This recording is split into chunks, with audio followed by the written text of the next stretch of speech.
दो जजेस की अलग अलग विचार सामने आए। हमारे साथ अबू आजमी जी, उनसे हम बात करेंगे।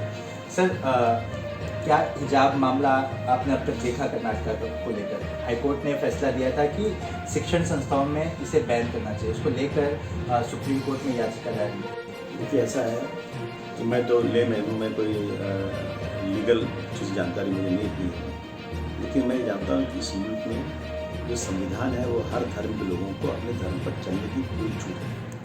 जब कर्नाटका के जजमेंट में लिखा हुआ है कि ये हिजाब जो है ये रिलीजन का हिस्सा नहीं है, मैं ये कह सकता हूँ बिल्कुल गलत जजमेंट है ये। तो कुरान शरीफ में 2 जगहों पर ओपनली लिखा हुआ है कि कहा गया है कि मर्दों से कहा गया कि जब तुम सड़कों पर चलो, बाहर निकलो, अपनी नज़र नीचे रखो, और औरतों से कहा गया जब घर से निकलो तो अपने सर पे चादर ओढ़ लो, यानी पर्दा कर लो। ओपनली लिखा हुआ है। मतलब कुरान शरीफ का जो वर्डिंग है वो हमारे लिए बाइंडिंग है, मुसलमानों के लिए बाइंडिंग है, वो हमारा संविधान है।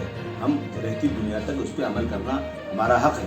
अब ये कह दिया जाए कि इस मुल्क में रहना है तो शिक्षण संस्थाओं में एजुकेशन बच्चे पढ़ने जाते हैं स्कूलों में, वहाँ पर नहीं पढ़ाएंगे। मैं समझता हूँ ये ज़्यादती है हमारे साथ, ये बिल्कुल खुली ज़्यादती है, ये बिल्कुल मजहब में रुकावट है। मैं पूछना चाहता हूँ कि इस मुल्क के अंदर आज़ादी इतनी ज़्यादा दी गई है कि एक लेडी बगैर शादी के लिविंग रिलेशन में किसी मर्द के साथ रह सकती है, वो आज़ादी है। आदमी आदमी के साथ रह सकता है, हर रिलेशन कर सकता है, आज़ादी है। लेकिन मुझे इस मुल्क में हिजाब बच्चियाँ पहन के जाएँ, वो संस्थाओं में रोक दिया जाए, मैं समझता हूँ ये बिल्कुल बहुत ही बड़ी ज़्यादती और बहुत बड़ी मुसलमानों के साथ जो है ना नाइंसाफ़ी है। मैं समझता हूँ कि सुप्रीम कोर्ट को जजमेंट इस पर देना चाहिए ताकि ये एक एग्जाम्पल बनेगा पूरी दुनिया के लिए। और जो सच्चाई है कि भाई कुरान शरीफ में जब धर्म के बारे में ये लिखा हुआ धर्म में आई है, उसका हिस्सा है, तो मैं समझता हूँ कि अब ये इन्होंने किस बेस पर, एक जज साहब ने कहा कि हाँ ये ठीक है, एक ने कह दिया नहीं, जजमेंट नहीं देते, रिजेक्ट कर दिया उन्होंने एप्लीकेशन को। दो अब बड़ी बेंच पे जाएगा, जल्दी फैसला होना चाहिए। मैं समझता हूँ इस मुल्क के संविधान, इस मुल्क की आज़ादी पे कहीं रोक न लगने पाए, धब्बा न लगने पाए। बिल्कुल, जिस तरह से आप बता रहे हैं कि बच्चियों का अधिकार है, वो जो पहन कर जाना चाहें वो शैक्षणिक संस्था में पहन के जा सकते हैं, उसमें पाबंदी नहीं लगनी चाहिए।